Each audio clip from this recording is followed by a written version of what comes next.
Welcome to Worthing's second 11 highlights versus Crawley Eagles' second 11. I'm back by popular demand while Glenn Harris is back to losing the toss, which sees Crawley bat first. Opening up this week was Robson Piper and Finn Woods. Finn Wood will tell you it's the best opening bowling partnership in the league. Thankfully missing his half volley first ball, which saw him get a wicket. Robson showing him how it's done, beating the left-hander on the inside. Really good ball, seeing us take 2 really early wickets. Fortunately, Robbo just strayed onto the left-hander's pads. Saw it clip for 4 over square leg, but soon enough he was back on it, along with Finn from the top end, with some horrendous thick sun cream this week and a dodgy mullet to go with it. Robson nicking off the opening batsman. JK was ecstatic with it, as was Adam Bardlow at second slip.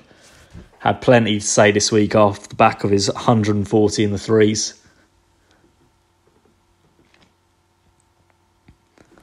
Following that, we reduced Crawley to 50 for 4. Reece Atkins coming up from the top end, trying a few of his short balls, trying to make the most of his 6'4" height.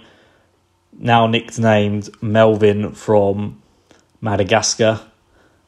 Fortunately, I bowled a no ball and saw the free hit clubbed through cow corner.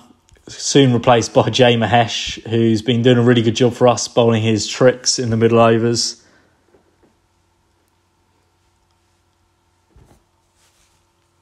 Fortunately, on that occasion, just short and wide from Jay, saw Matt Payne chasing it. I think he had a parachute on his back because I'm not 100% sure how he didn't manage to get there.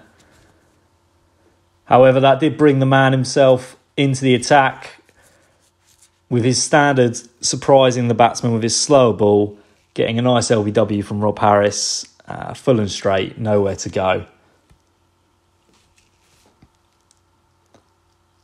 Jay, unfortunately, couldn't quite get out of his over. Low full toss, clip for 6. Went quite far, in fairness to the batsman, but Jay was pretty frustrated with himself. However, we were still well on top after 25 overs, with Crawley just on 91 for 6. Matt Payne there, again, I think that might have been his quicker ball.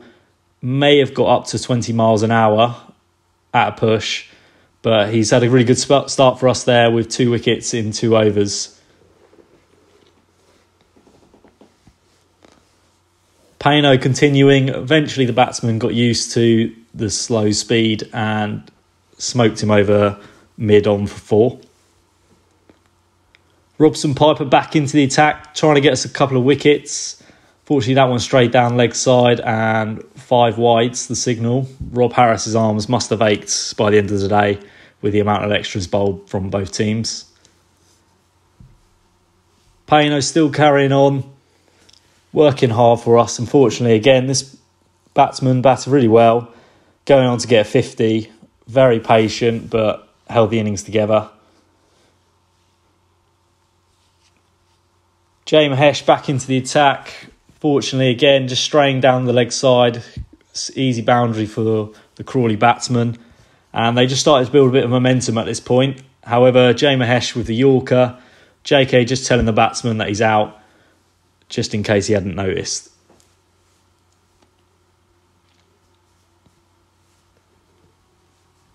At this point, going into the last 10, we knew it was vital to try and bowl Crawley all out, not allow him to reach 200 at an absolute max. But they kept coming, to be fair to them, and boundaries were easy to come by. Fortunately, Jay wore the brunt of the hitting, and another 6 straight down the ground over the sight screen. This gentleman had rather his fair share of luck this week, having been bowled and the bails didn't come off, and then edging one behind, but wasn't given out. That was 50 for Crawley's middle order. Shad, 53 off 79, very patient. So patient that he even waited for a couple of Matt Payne deliveries to smack to the boundary.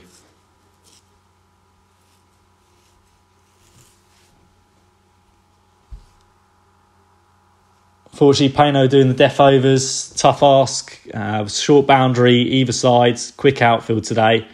We still felt we were well on top, but we were just trying to close out that innings. But unfortunately, Crawley seemed to get hold of a few here and began to motor on. Jay, on the other hand, though, with his box of tricks, eventually getting shad out for 65, caught by Glenn Harris. I couldn't believe my eyes seeing him move more than 2 yards and took a comfortable catch in the end. On the other hand, though, Arif continued to keep hitting straight, finding the boundaries on regular occurrences at this point, and ended up playing a really useful knock for his team to see them get over the 200 mark. Robson Piper bowling the last over as he always does. Too quick for the number 10 and taking out the leg stump.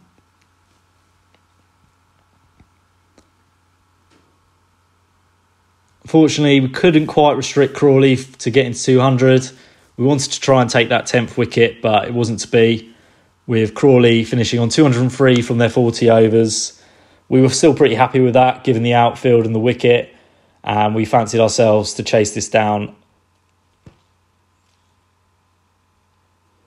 Pick of the bowlers in the end, Robson, Piper and Finwood bowled fantastic opening spells for us. Really, really good. And Matt Payne and James Hesh contributing with 2 wickets apiece in the middle and death overs.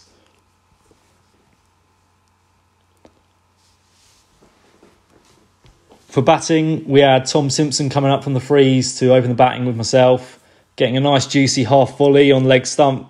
First ball for Tommy to get it away. One of the biggest cricket badges in the club and Brighton Hove Albion firm member, I believe. Second over, opening bowler bowled it a bit short, pulled it to the small side for a couple bounce 4. Took a liking to this bowler early on. He seemed to bowl all over the place. Ended up cutting him for 4 as well. I'm not sure why we bothered running, not with these big arms anyway. End up clearing the front leg in Glenn Harris style, hitting it over long on for a 1 bounce 4. Followed by an AJ Wood special, guiding it down to third man to take 4 fours in a row off the second over, seeing us have a really good start. Tommy continuing that as well, pulling the opening bowler for 4. We forgot it was Baz ball and changed it to Harris ball, seeing us at a run rate of 17 and over for the first 3 or 4 overs. Boundaries were easy to come by early on with the field up. Fielding restrictions in place. Saw Crawley make a change after 3 overs and an immediate reward as Tommy went back to a full one. Unfortunately, wrapped him on the pads. Nowhere to go on that occasion.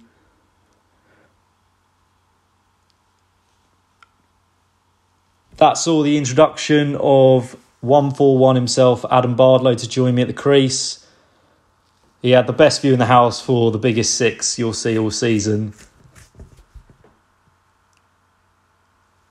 Barders with a good shot through the covers early on, off a spinner. Again, a second change early on, which we'd forced Crawley to do. And he started positively as well, continuing the trend to try and make the most of the first 10 overs. Unfortunately, like Tommy, Barders fell to the first change bowler, just skidded through, was swinging it in a long way and off his pads onto his stumps, which saw us at 64 for 2 off 6 overs. Glenn Harris, skipper, coming in now. He only knows one way. Big swing to the leg side. Unfortunately, wrapping him on the pads, he felt he may have got a slight edge on it, but wasn't to be today.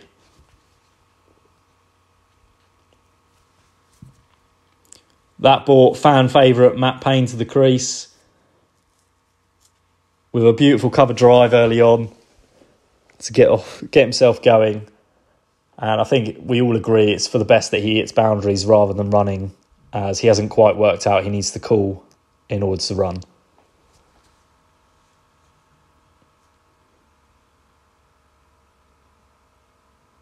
Very strange action for the Crawley captain, who decided to stop every time he bowled. Very irritating, but we kept the run rate up, continued to rotate the strike. Jainul Patel came into the crease and batted really well, as he has been doing all season, timing the ball with ease. I'm very grateful that we missed my dismissal, and that saw Jay Mahesh join Jay Neal at the crease. Jay, known as the finisher for our team, but I don't think it matters where he bats. He's going to keep going all the way. And we see, no doubt, his first 6 of the innings straight over long on and over the fence.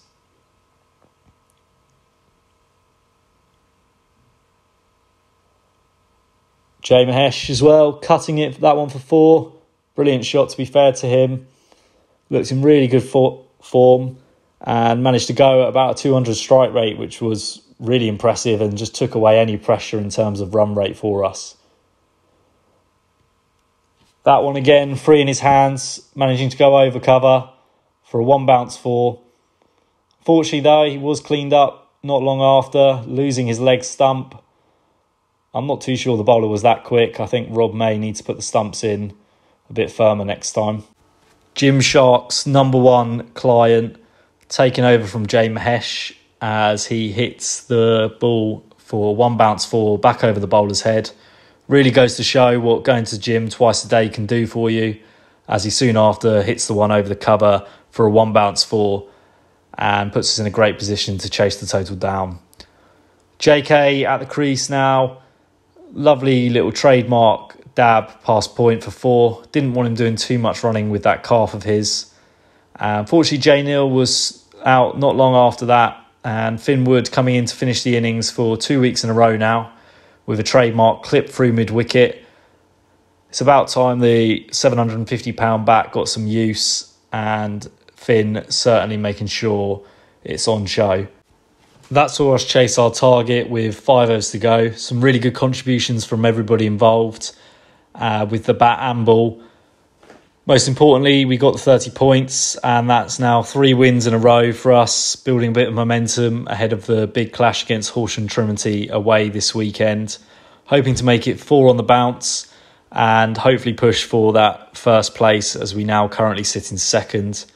Team spirit's really high at the moment, and hopefully that long may that continue as we strive for promotion this year.